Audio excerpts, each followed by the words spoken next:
नमस्कार, morning news India में आपका स्वागत है और मैं हूं आपके साथ दीपशिखा। नागौर सांसद व आरएलपी प्रमुख हनुमान बेनीवाल लोकसभा में जमकर गरजे। उन्होंने आम बजट 2025-26 पर हुई चर्चा में भाग लेकर कई मांगों को सदन में रखा और उन्होंने कहा कि ये बजट अमीर वर्ग के लिए है, गरीब और किसानों को इस बजट से कोई फायदा नहीं। किसानों का मुद्दा उठाते हुए लोकसभा में हनुमान बेनीवाल का दर्द छलक पड़ा है। हनुमान बेनीवाल ने लोकसभा में 5 प्रमुख मुद्दे उठाए। आइए जानते हैं इनके बारे में विस्तार से। हनुमान बेनीवाल ने बजट सत्र को लेकर कई सवाल उठाए।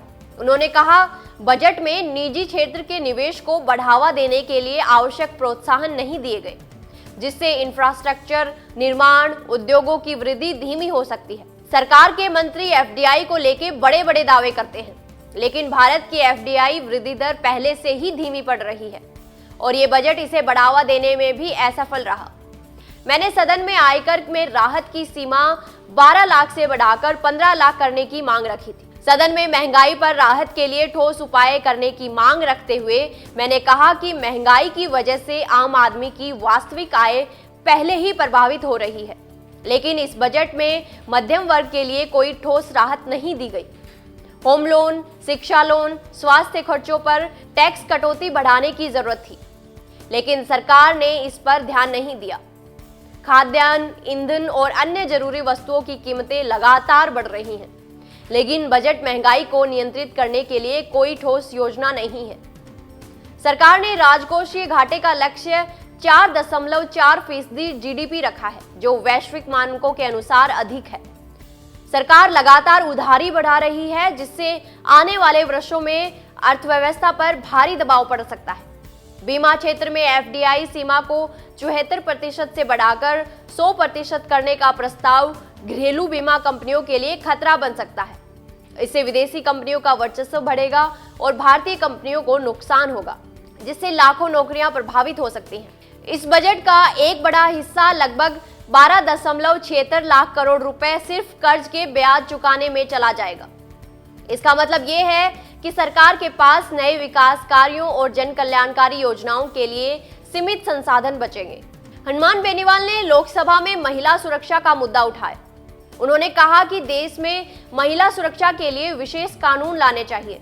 इसके साथ ही बेनीवाल ने महिला सुरक्षा से जुड़े अत्यंत महत्वपूर्ण मामलों के तथ्यों को सदन के माध्यम से सरकार का ध्यान आकर्षित किया।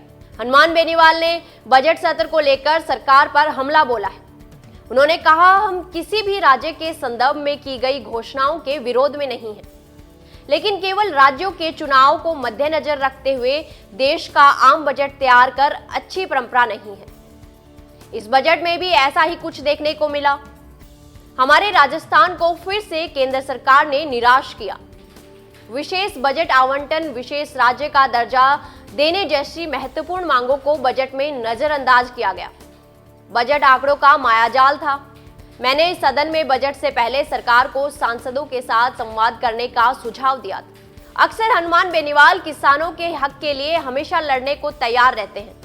उन्होंने लोकसभा में किसानों का मुद्दा उठाया। उन्होंने कहा, हाल ही के वर्षों में सूखा, बाढ़, ओलावृष्टि और चक्रवात जैसी आपदाओं की संख्या बढ़ी है, लेकिन सरकार ने किसानों को राहत देने के बजाय उनका बीमा कवर घटा दिया है। लागत बढ़ने और उचित समर्थन मूल्य न मिलने के कारण किसान पहले से ही संकट में हैं और इस बजट में भी उनकी समस्याओं का समाधान नहीं किया गया। देश के कुल कृषि बजट से 20 गुना ज्यादा देश के किसानों पर कर्जा है। देश की अर्थव्यवस्था के मजबूत स्तंभ कृषि को किस नजरिए से सरकार देखती है, ये इस बजट में स्पष्ट हो गया। कर्ज माफी की योजना बनाने से इनकार करने को लेकर एमएसपी पर गारंटी कानून बनाने की मांग को केंद्र सरकार ने नजरअंदाज किया। प्रधानमंत्री फसल बीमा योजना के लिए पिछले 7 वर्षों में सबसे कम आवंटन इस बजट में किया गया है, जबकि प्राकृतिक आपदाओं की बढ़ती घटनाओं के कारण किसानों को अधिक सुरक्षा की आवश्यकता है।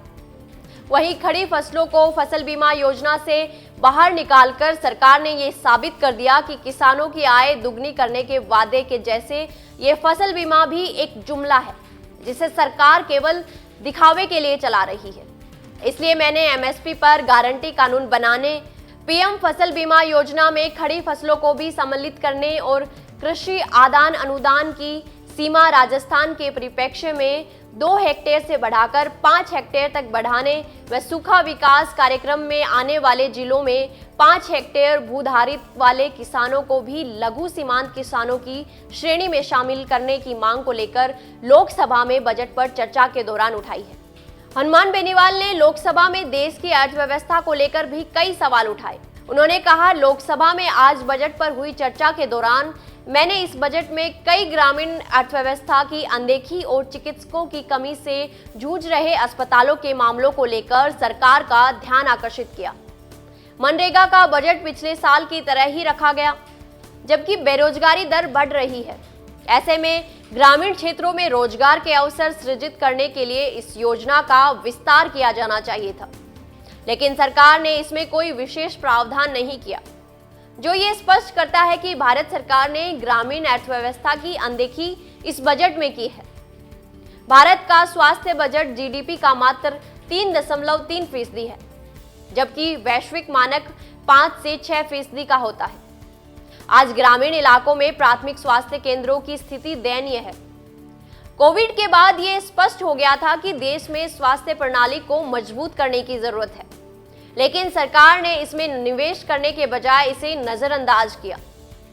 दिल्ली स्थित सफदरजंग अस्पताल, लेडी हार्डिंग अस्पताल व आरएलएम अस्पताल में रिक्त पड़े पदों का हवाला देते हुए मैंने सदन में कहा कि देश की राजधानी के मुख्य अस्पतालों में जब ये हालात हैं, तो आखिरकार कब हम विश्व स्वास्थ्य संगठन के मानकों के अनुरूप देश की आबादी तुलना में चिकित्सकों की उपलब्धता करवा पाएंगे। अब देखना ये होगा कि केंद्र सरकार हनुमान बेनीवाल के मांगों की अनदेखी करती है या फिर इन पर विचार करती है।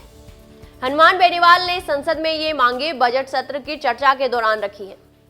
दोस्तों, जानकारी अच्छी लगी तो वीडियो को लाइक और शेयर करें, साथ ही चैनल को तुरंत सब्सक्राइब कर लें। धन्यवाद। ऐसे ही और वीडियोस देखने के लिए सब्सक्राइब करें मॉर्निंग न्यूज इंडिया को और जुड़े रहिए हमारे साथ।